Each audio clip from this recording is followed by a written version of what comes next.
কেমন আছেন সবাই? আশা করি ভালো আছেন। আজকে আমার ছাত্রের সাথে ঘটে যাওয়া একটি ঘটনা বলবো। ভিডিও শুরু থেকে শেষ পর্যন্ত দেখার অনুরোধ রইল। আর কথা বলবো না, চলুন শুরু করি এখন। আমি আজও মনে করতে পারি সেদিনের কথা। আমার জীবনের প্রতিটা মুহূর্ত যেন থমকে গিয়েছিল। আমি একজন শিক্ষক হিসেবে কতটা দৃঢ় থাকার কথা ছিল, কিন্তু জীবনের পরিস্থিতি আমাকে এমন জায়গায় নিয়ে এসেছিল যেখানে আমার ভিতরটা কেঁপে উঠেছিল। আমি একজন নারী, আমি একজন মানুষ, আমি অনুভূতির বাইরে নই। ছাত্রদের সামনে সবসময় কঠোর থাকার ভান করি, কিন্তু ভেতরে ভেতরে আমি দুর্বল হয়ে যাই যখন একাকিত্ব আমাকে গ্রাস করে। সেদিন আমি সত্যিই বিপদে পড়েছিলাম। রাত হয়ে গিয়েছিল, বাড়ি ফেরার কোনো উপায় ছিল না। চারদিকে অন্ধকার, রাস্তা ফাঁকা। আমি ভেবেছিলাম হয়তো এই শহরে আমি অনেক দিন ধরে আছি, তাই ভয় পাবার কিছু নেই। কিন্তু হঠাৎ কিছু অচেনা মানুষের পায়ের শব্দ শুনে বুক ধকধক করতে শুরু করলো। আমি বুঝে গেলাম আমি নিরাপদ নই। তখনই হঠাৎ আমার একজন ছাত্র আমাকে দেখে ফেলল। সে এগিয়ে এলো, তার চোখে আমি ভরসা খুঁজে পেলাম। আমি বললাম, আমাকে এখান থেকে নিরাপদ জায়গায় নিয়ে চলো। সে নির্দ্বিধায় রাজি হলো। আমি অবাক হয়ে গেলাম যে এই বয়সে এতটা সাহস দেখাতে পারে। সে আমাকে তার ভাড়া বাসায় নিয়ে গেল। অল্প আলোয় সাজানো ঘর, ছোট্ট খাট, একটা টেবিল, কয়েকটা বই ছড়িয়ে ছিটিয়ে। আমার দম যেন হালকা হলো, মনে হলো এ জায়গায় অন্তত আমি নিরাপদ। কিন্তু মনে ভেতরেই লজ্জার এক অদ্ভুত অনুভূতি কাজ করছিল, কারণ আমি একজন শিক্ষক আর সে আমার ছাত্র। তবু পরিস্থিতি আমাকে বাধ্য করলো তার কাছে আশ্রয় নিতে। আমি বসে রইলাম খাটের কোণে, মাথায় একরাশ ভাবনা। কিভাবে এতদূর আসতে হলো, কেন আমি একা, কেন আমার জীবনে এমন হলো। ছাত্রটা পানি এনে দিল, বলল, ম্যাডাম চিন্তা করবেন না, আমি আছি। তার কণ্ঠে আমি অদ্ভুত শান্তি খুঁজে পেলাম, যেন সে আমাকে আশ্বাস দিচ্ছে আমি ভেঙে পড়ব না। আমি পানিটা খেলাম। চারদিকে নীরবতা, শুধু আমাদের দুজনের শ্বাসের শব্দ। সে বই গুছিয়ে রাখছিল। আমি তাকিয়ে তাকিয়ে ভাবছিলাম, এতদিন যাকে ক্লাসে শুধু একজন কিশোর মনে হতো, আজ সে আমার ভরসার জায়গা হয়ে দাঁড়িয়েছে। রাত গভীর হচ্ছিল, বিদ্যুৎ চলে গেল, অন্ধকারে ঘর ডুবে গেল। আমি হকচকিয়ে গেলাম। সে হাত বাড়িয়ে বলল, ভয় পাবেন না, আমি আছি। তার হাত ধরতে আমার লজ্জা লাগছিল, কিন্তু আমি জানি না কেন আমি তার আঙুলে আঙুল জড়িয়ে ফেললাম। হয়তো ভয় আমাকে সাহস হারাতে দিয়েছিল। আমি টের পেলাম তার হাত উষ্ণ, শক্ত। সেই মুহূর্তে আমার ভিতর এক অদ্ভুত কম্পন হলো। আমি চোখ সরিয়ে নিলাম, কিন্তু মন সরাতে পারলাম না। বাইরে ঝড় শুরু হলো, জানালা কাঁপতে লাগলো। আমি বললাম, আমি খুব ভয় পাচ্ছি। সে শান্ত গলায় বলল, ঘুমিয়ে পড়ুন, আমি পাশে আছি। আমি বললাম, খাটটা তো ছোট। সে মুচকি হেসে বলল, তাতে কি হয়েছে, আপনি যদি চান আমি মেঝেতে শুয়ে থাকব। আমি থমকে গেলাম। আমি জানি না কেন মনে হলো এই অন্ধকারে আমি একা থাকতে চাই না। আমি বললাম, থাক, দরকার নেই, তুমি খাটেই থাকো। সে চুপ করে গেল। আমি বুঝলাম সে আমার কথায় অবাক হয়েছে, কিন্তু আমিও অবাক, কারণ আমি নিজেও জানি না কেন এমন বললাম। হয়তো ভিতরে ভিতরে আমি চাইছিলাম কেউ থাকুক আমার খুব কাছে। সেই রাতে আমি ঘুমোতে পারছিলাম না। ঝড়, অন্ধকার, নিস্তব্ধতা আর এক অদ্ভুত টান আমাকে অস্থির করে তুলছিল। তার শ্বাস প্রশ্বাসের শব্দ আমার কানে বাজছিল। আমি চোখ বন্ধ করে ভাবছিলাম, আমি কি ভুল করছি? আমি কি এমন কিছুতে জড়িয়ে যাচ্ছি যা সমাজ মেনে নেবে না? আমি কি আসলেই একা হয়ে পড়েছি, যে আজ ছাত্রের পাশে থেকে শান্তি খুঁজতে চাইছি? আমার শরীর শক্ত হয়েছিল, কিন্তু মন ক্লান্ত হয়ে গিয়েছিল। একসময় আমি আস্তে করে বললাম, তুমি কি জেগে আছো? সে মৃদু গলায় বলল, হ্যাঁ ম্যাডাম। আমি কিছুটা সাহস নিয়ে বললাম, আমি ভয় পাচ্ছি। সে উত্তর দিল, ভয় নেই, আমি তো আছি। সেই তিনটে শব্দ আমার বুকের ভিতর এক অদ্ভুত আলো জ্বালিয়ে দিল। আমি ভাবলাম, সত্যিই তো, আমি একা নই, কেউ আছে যে আমার জন্য এত দূর যেতে রাজি। আমি ধীরে ধীরে শান্ত হতে লাগলাম, কিন্তু তবুও ভেতরে ভেতরে একটা দ্বিধা থেকে গেল। আমি জানি না সেই দ্বিধাটা কিসের। আমি শুধু জানতাম রাতটা দীর্ঘ, আর আমি এই দীর্ঘ রাত তার সঙ্গে কাটাতে বাধ্য। রাত বাড়ছিল। বাইরে ঝড়ের শব্দ যেন আমার বুকের ভেতরের ভয়কে আরো বড় করে তুলছিল। আমি খাটের একপাশে শুয়েছিলাম, আর একপাশে সে নীরবে শুয়ে আছে। আমি অনুভব করছিলাম আমাদের মাঝে খুব সামান্য দূরত্ব, অথচ সেই দূরত্বের মধ্যেই অদ্ভুত টান তৈরি হচ্ছিল। আমি চোখ বন্ধ করলেও তার উপস্থিতি আমার চারপাশে ছড়িয়েছিল। মনে হচ্ছিল তার শ্বাসের উষ্ণতা আমার গাল ছুঁয়ে যাচ্ছে। আমি মনে মনে নিজেকে বোঝাতে চাইছিলাম, আমি শুধু একজন শিক্ষক আর সে আমার ছাত্র। আমাদের মধ্যে কোনো সম্পর্ক কল্পনা করা অসম্ভব। কিন্তু শরীর ও মনের কথা সবসময় যুক্তি মানে না। আমি নিজেকে আটকাতে চাইছিলাম, তবু মনে হচ্ছিল আমি ভেসে যাচ্ছি। ভেতরে ভেতরে আমার নিঃসঙ্গতা আমাকে কাঁদাচ্ছিল। আমি ফিসফিস করে বললাম, তুমি ঘুমিয়েছ? সে মৃদু গলায় বলল, না, আমি এখনো জেগে আছি। আমি চমকে উঠলাম, কারণ আমি ভেবেছিলাম সে হয়তো ঘুমিয়ে গেছে। আমি জিজ্ঞেস করলাম, তুমি কেন ঘুমাচ্ছ না? সে একটু থেমে বলল, আপনার জন্য। যদি আপনি ভয় পান তবে আমি পাশে আছি। তার এই কথায় আমার বুক কেঁপে উঠল। আমি মুখ ঘুরিয়ে কার দিকে তাকালাম। অন্ধকারে তার চোখ স্পষ্ট দেখা যাচ্ছিল না, কিন্তু আমি টের পেলাম সে গভীর মনোযোগে আমার দিকে তাকিয়ে আছে। সেই মুহূর্তে আমার শরীর গরম হয়ে উঠল। আমি জানি না এটা ভয়ের জন্য নাকি অন্য কিছুর জন্য। আমি কেঁপে উঠে বললাম, তুমি কি ভাবছ? সে আস্তে করে উত্তর দিল, কিছু না, শুধু চাইছিলাম আপনি শান্ত থাকুন। আমি ঠোঁট কামড়ে নিলাম, কারণ মনে হচ্ছিল এই শান্তির ভেতরেই ঝড় লুকিয়ে আছে। আমি হাত মুঠো করে চেপে ধরলাম যাতে আমার কম্পন বোঝা না যায়। কিন্তু হঠাৎ বিদ্যুতের আলো ফিরে এলো। ঘর হালকা উজ্জ্বল হলো। আমি তড়িঘড়ি করে চোখ বন্ধ করে নিলাম, যেন ঘুমিয়ে আছি। কিন্তু আমি জানতাম সে বুঝে ফেলেছে আমি জেগে আছি। আমার মনে হচ্ছিল ঘরের প্রতিটা শব্দ বড় হয়ে বাজছে। তার শ্বাস, বাতাসের দোলা, জানালার কাঁপুনি, সবকিছু মিলিয়ে আমার মন উথাল পাথাল করছিল। আমি ভেবে পাচ্ছিলাম না আমি কেন এত অস্থির হয়ে পড়েছি। আমি তো একজন দায়িত্বশীল শিক্ষক, আমাকে তো দৃঢ় থাকার কথা, কিন্তু এই ছোট্ট ঘরে আমি নিজেকে খুব দুর্বল লাগছিল। আমি আস্তে করে বললাম, যদি আমি সত্যি ভয় পাই তবে তুমি কি আমাকে ছেড়ে যাবে? সে দেরি না করে বলল, না, আমি কখনো আপনাকে ছেড়ে যাব না। সেই উত্তর আমার বুক কাঁপিয়ে দিল। আমার চোখে জল চলে এলো। আমি চেষ্টা করলাম লুকোতে, কিন্তু গাল ভিজে উঠল। সে বুঝতে পেরে আস্তে করে বলল, আপনি কাঁদছেন কেন? আমি চুপ করে থাকলাম, কারণ আমার কাঁদার আসল কারণ আমি নিজেই বুঝে উঠতে পারছিলাম না। হয়তো একাকিত্ব, হয়তো ভরসা পাওয়ার আনন্দ, হয়তো অদ্ভুত এক টান। আমি কিছু বলতে পারিনি, শুধু চোখ মুছতে থাকলাম। সে তখন হালকা কঞ্চে বলল, যদি চান আমি আপনার হাতটা ধরে থাকি যাতে আপনি ভয় না পান। আমি দ্বিধায় পড়ে গেলাম, কিন্তু জানি না কেন আমি হাতটা বাড়িয়ে দিলাম। সে আস্তে করে আমার হাত ধরল। তার হাত উষ্ণ, দৃঢ়। সেই স্পর্শে আমি কেঁপে উঠলাম। মনে হচ্ছিল যেন ভেতরের সব ভয়, সব একাকিত্ব মুহূর্তেই গলে যাচ্ছে। আমি আর হাত ছাড়ালাম না। আমি টের পেলাম আমি তাকে আঁকড়ে ধরছি, যেন এই পৃথিবীতে আর কাউকে চাই না, শুধু তাকে চাই। আমি জানি এটা বলা বা ভাবা ভুল, তবু সেই মুহূর্তে ভুল সঠিকের হিসাব আমি ভুলে গিয়েছিলাম। আমি শুধু অনুভব করছিলাম একজন নারী হিসেবে আমি কতটা শূন্য হয়ে আছি, আর সে কিভাবে সেই শূন্যতাটা ভরিয়ে দিচ্ছে। রাত তখন আরো গভীর। আমাদের চারপাশে কেবল নিস্তব্ধতা আর একে অপরের উপস্থিতি। আমি ভাবছিলাম হয়তো ভোর হলে সবকিছু স্বাভাবিক হয়ে যাবে। আমি আবার শিক্ষক হয়ে যাব, সে আবার ছাত্র হয়ে যাবে। কিন্তু অন্তত এই মুহূর্তটা আমি ভোলার মতো নয়। এই মুহূর্তে আমি স্বীকার করছিলাম আমি আর একা নই। আমি অনুভব করছিলাম তার পাশে থাকার মানে কেবল নিরাপত্তা নয়, এর ভেতরে লুকিয়ে আছে অদ্ভুত এক আবেগ, এক অচেনা টান যা আমার হৃদয়কে কাঁপিয়ে তুলছিল। আমি চোখ বন্ধ করলাম, কিন্তু মনে মনে বললাম, এই রাত হয়তো আমার জীবনের মোড় ঘুরিয়ে দেবে। ভোরের আলো ধীরে ধীরে জানালা দিয়ে ভেতরে ঢুকছিল। আমি চোখ খুলে দেখি এখনো তার হাত আমার হাতে।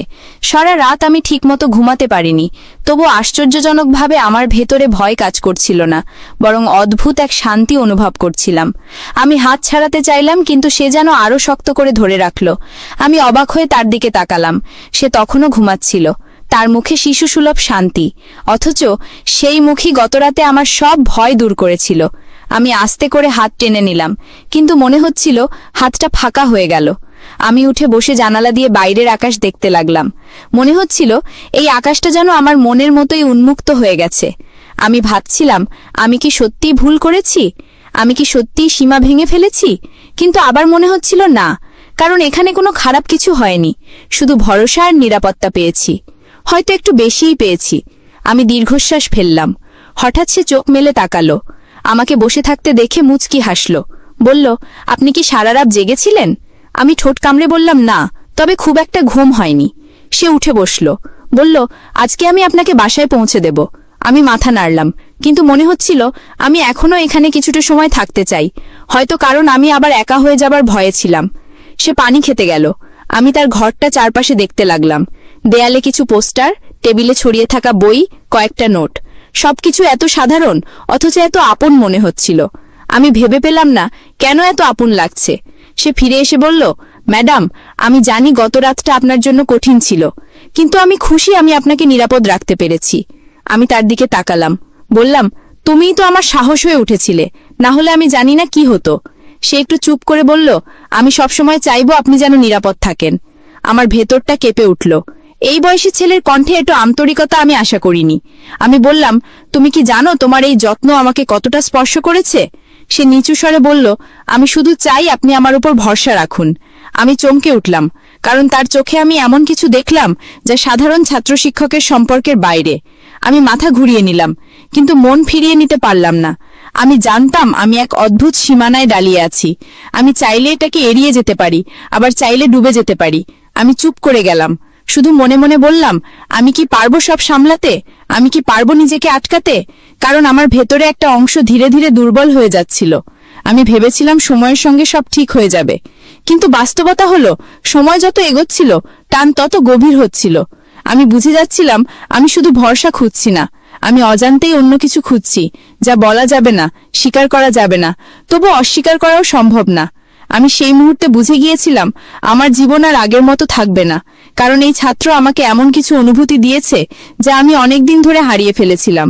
ভেতরে ভেতরে আমি স্বীকার করছিলাম আমি তার প্রতি টান অনুভব করছি, যদিও মুখে কিছু বলিনি, তবু আমার চোখ, আমার নীরবতা সব বলে দিচ্ছিল। আর সে কি তা বুঝতে পারছিল না? হয়তো বুঝছিল, হয়তো না, কিন্তু আমি জানতাম এই গল্প এখানেই শেষ নয়, এ কেবল শুরু। সেদিন সকালটা আমার জীবনের অন্য সকালগুলোর মতো ছিল না। মনে হচ্ছিল রাতের ঘটনার পর আমি আর আগের মতো নেই। আমি যখন বের হতে প্রস্তুত হচ্ছিলাম, তখন সে আমার দিকে তাকিয়ে আসতে বলল, আপনি যদি ক্লান্ত থাকেন তবে কিছুক্ষণ বিশ্রাম নিয়ে যেতে পারেন। আমি চুপ করে তার দিকে তাকিয়ে রইলাম। আমি জানতাম সে যত্ন করছে, কিন্তু মনে হচ্ছিল এই যত্নের ভেতরে আরও কিছু লুকিয়ে আছে। আমি আস্তে করে বললাম, না, আজ আমাকে যেতে হবে, না হলে সবাই চিন্তা করবে। সে মাথা নেড়ে রাজি হলো, তবে তার চোখে এক অদ্ভুত হতাশা দেখলাম। আমি সেটা বুঝতে পেরেও কিছু বললাম না। আমি বের হবার আগে সে দরজার কাছে এসে দাঁড়ালো, যেন আমাকে একা ছাড়তে চাইছিল না। আমি হাসার চেষ্টা করলাম, বললাম, এত চিন্তা করো না, আমি সামলে নেব। সে মৃদুস্বরে বলল, জানি, তবুও মনে হয় আপনাকে একা ছেড়ে দিলে কিছু একটা ভুল হয়ে যাবে। আমি অবাক হয়ে তার মুখের দিকে তাকালাম। এত অল্প বয়সে এত আবেগ, এত ভরসা কিভাবে তৈরি হলো? আমার মনে হচ্ছিল আমি তার চোখের গভীরে ডুবে যাচ্ছি। তবু আমি মুখ ঘুরিয়ে নিলাম, নিজেকে শক্ত করার চেষ্টা করলাম, কারণ আমি জানি সমাজ আমাকে ক্ষমা করবে না যদি আমি দুর্বল হই। আমি যখন বাড়ি ফিরলাম তখন সবার কাছে স্বাভাবিক থাকার ভান করলাম, কিন্তু ভিতরে ভিতরে আমি অন্যরকম হয়ে গিয়েছিলাম। আমার চোখের সামনে বারবার ভেসে উঠছিল তার মুখ, তার কণ্ঠ, তার হাতের উষ্ণতা। আমি চেষ্টা করছিলাম ভুলে যেতে, কিন্তু যতই চেষ্টা করি ততই মনে হচ্ছিল আমি গভীরে টেনে নিচ্ছি নিজেকে। দিন কেটে যাচ্ছিল। ক্লাসে যখনই তাকে সামনে দেখতাম তখনই বুকের ভেতর কেমন অস্থির হয়ে উঠত। আমি কঠিন হবার ভান করতাম, যেন কিছু হয়নি, কিন্তু সে বুঝে ফেলত। তার দৃষ্টিতে আমি স্পষ্ট বুঝতে পারতাম সে আগের মতো ছাত্র নেই। আমাদের মধ্যে অদ্ভুত এক নীরব বোঝাপড়া তৈরি হয়ে গেছে। কোনো কথা ছাড়াই আমরা একে অপরের মনের ভেতরের ঝড় বুঝতে পারছিলাম। আমি মাঝে মাঝে নিজেকে বোঝাতাম আমি শিক্ষক, আমার দায়িত্ব পড়ানো, এ ধরনের আবেগ আমাকে মানায় না। কিন্তু রাতে একা হলে সেই বোঝানো সব ভেঙে পড়ত। তখন মনে হতো যদি আবার সেই রাতের মতো তার হাত ধরে রাখতে পারতাম, তাহলে হয়তো এই একাকিত্ব আমাকে এতটা কষ্ট দিত না। আমি জানতাম আমি বিপজ্জনক এক পথে হাঁটছি, কিন্তু থামতে পারছিলাম না। একদিন হঠাৎ সে ক্লাস শেষে আমার সামনে এসে দাঁড়ালো। নিচু স্বরে বলল, ম্যাডাম, আমি কি আপনার সাথে একটু কথা বলতে পারি? আমি দ্বিধায় পড়ে গেলাম, তবুও রাজি হলাম। আমরা নির্জন করিডোরে দাঁড়ালাম। সে ধীরে ধীরে বলল, আমি জানি আমার এমন বলা উচিত নয়, তবুও বলতে চাই, আমি আপনাকে নিয়ে চিন্তা করি, আপনার জন্য দুশ্চিন্তা হয়। আমি অবাক হয়ে গেলাম। এমন সরল স্বীকারোক্তি আমার ভেতরের সব শক্ত দেয়াল ভেঙে দিল। আমি কিছু বলতে পারিনি, শুধু চোখ নামিয়ে নিলাম। সে এগিয়ে এসে বলল, যদি কখনো মনে হয় একা হয়ে যাচ্ছেন তবে আমাকে ডাকবেন। আমি আবারও অবাক হলাম, কারণ সেই মুহূর্তে মনে হচ্ছিল আমি আসলেই তাকে চাই। আমি চুপ করে মাথা নেড়ে সায় দিলাম, কিন্তু ভিতরে ভিতরে আমার হৃদয় কাঁপছিল। আমি জানতাম আমি তাকে আটকাতে পারবো না, কারণ এই টান দিনে দিনে আরো গভীর হয়ে যাচ্ছে। আমি জানতাম সামনে যা আসছে তা সহজ হবে না, তবু আমি তার কাছে হার মানছিলাম। আমার মনের ভেতরে আমি স্বীকার করছিলাম আমি আর কেবল শিক্ষক নই, আমি একজন নারী। আর সেই নারী তার কাছে হারিয়ে যাচ্ছে। দিনগুলো কেটে যাচ্ছিল, কিন্তু আমার ভেতরের অস্থিরতা থামছিল না। আমি যতই দূরে থাকার ভান করতাম ততই সে কাছে চলে আসতো। মনে হচ্ছিল আমাদের মাঝে এক অদৃশ্য সেতু তৈরি হয়ে গেছে, যেটা আমরা কেউ ভাঙতে পারছি না। একদিন ক্লাস শেষে আমি খুব ক্লান্ত হয়ে পড়েছিলাম। সারাদিন নানা চিন্তায় মাথা ঘুরছিল। ছাত্ররা সবাই চলে যাওয়ার পর সে এগিয়ে এসে বলল, ম্যাডাম, আপনি ঠিক আছেন তো? আমি বললাম, হ্যাঁ, কিন্তু কণ্ঠে দুর্বলতা লুকাতে পারলাম না। সে ব্যাগ নামিয়ে আমার সামনে দাঁড়ালো, চোখে চোখ রাখলো, বলল, আমি বুঝতে পারছি আপনি কষ্টে আছেন। আমি হঠাৎ নিজেকে সামলাতে না পেরে বসে পড়লাম। সে তাড়াতাড়ি পানির বোতল এনে দিল। আমি পানি খেতে খেতে ভাবছিলাম, এই ছেলেটা কিভাবে আমার প্রতিটা দুর্বলতা বুঝে ফেলে। আমি তাকাতে চাইছিলাম না, তবুও তার চোখের ভেতর টানছিল আমাকে। আমি আস্তে বললাম, তুমি কেন এত চিন্তা করো আমার জন্য? সে এক মুহূর্ত চুপ করে থেকে বলল, কারণ আপনি শুধু শিক্ষক নন, আপনি আমার কাছে এর চেয়ে অনেক বেশি কিছু। আমি চমকে গেলাম। মনে হলো বুকের ভেতর কাঁপন ধরল। আমি তার কথার উত্তর দিতে পারছিলাম না। আমি শুধু তাকিয়ে রইলাম। আমার চোখের নীরবতা হয়তো সব বলে দিচ্ছিল। সে ধীরে ধীরে বলল, আমি জানি সমাজ এটা মেনে নেবে না, তবু আমি চাই আপনি জানুন আমার অনুভূতি সত্যি। আমি কেঁপে উঠলাম, কারণ এই স্বীকারোক্তির জন্য আমি প্রস্তুত ছিলাম না। অথচ আমার ভেতরের এক অংশ যেন এটাই শুনতে চাইছিল। আমি ঠোঁট কামড়ে চুপ রইলাম। তারপর বললাম, তুমি এখনো ছোট, এসব ভেবো না। কিন্তু আমি জানতাম আমার কণ্ঠে দৃঢ়তা নেই। সে মাথা নেড়ে বলল, আমি ছোট হতে পারি, কিন্তু আমার অনুভূতি ছোট নয়। আমার নিঃশ্বাস বন্ধ হয়ে গেল। আমার মনে হচ্ছিল আমি এক ভয়ঙ্কর সীমানার কাছে দাঁড়িয়ে আছি। আমি যদি এক পা এগোই তবে আর ফেরা সম্ভব হবে না, কিন্তু পা থামাতেও পারছিলাম না। আমি বাড়ি ফিরে সারা রাত ঘুমাতে পারলাম না। তার চোখ, তার কথা, তার হাত সব ভেসে উঠছিল। আমি জানতাম আমি দুর্বল হয়ে যাচ্ছি। আমি জানতাম আমি আটকাতে পারবো না। আর পরের দিনই সেটা প্রমাণ হলো। আমি হঠাৎ অসুস্থ হয়ে পড়লাম, মাথা ঘুরে পড়তে যাচ্ছিলাম। সে তাড়াতাড়ি আমাকে ধরে ফেলল। তার হাতে ভর দিয়ে দাঁড়ালাম। সেই মুহূর্তে মনে হলো আমি যদি ছেড়ে দিই তবে সে আমাকে বাঁচিয়ে রাখবে। আমি চোখ বন্ধ করে বললাম, আমাকে ছাড়ো না। সে আস্তে উত্তর দিল, কখনো ছাড়ব না। আমি থরথর করে কেঁপে উঠলাম। আমার চোখে জল চলে এলো। আমি বুঝে গেলাম আমি আর লুকাতে পারবো না। আমি তার কাছে হেরে গেছি। আমি চাই বা না চাই, আমি তার কাছে টান অনুভব করছি। আমি বুঝতে পারছিলাম আমাদের মাঝে যা তৈরি হচ্ছে সেটা আর থামানো সম্ভব নয়। সেটা হয়তো ঝড় হয়ে আসবে, হয়তো আমাকে ভাসিয়ে নিয়ে যাবে। তবু আমি আর আটকাতে চাইছিলাম না। আমি কেবল ভেতরে ভেতরে বলছিলাম, যদি এই পথ ভুল হয় তবে আমি সেই ভুলে হারিয়ে যেতে চাই। আমি জানি না ঠিক কোন মুহূর্ত থেকে আমি নিজেকে আর অস্বীকার করতে পারছিলাম না। আমি বুঝে গিয়েছিলাম আমার মনের গভীরে সে জায়গা করে নিয়েছে। আমি যতই শিক্ষক হওয়ার মুখোশ পরে থাকি ততই ভেতরে ভেতরে নারী হয়ে উঠছিলাম। একদিন সন্ধ্যায় বৃষ্টি শুরু হয়েছিল। আমি একা ছাতাবিহীন দাঁড়িয়েছিলাম।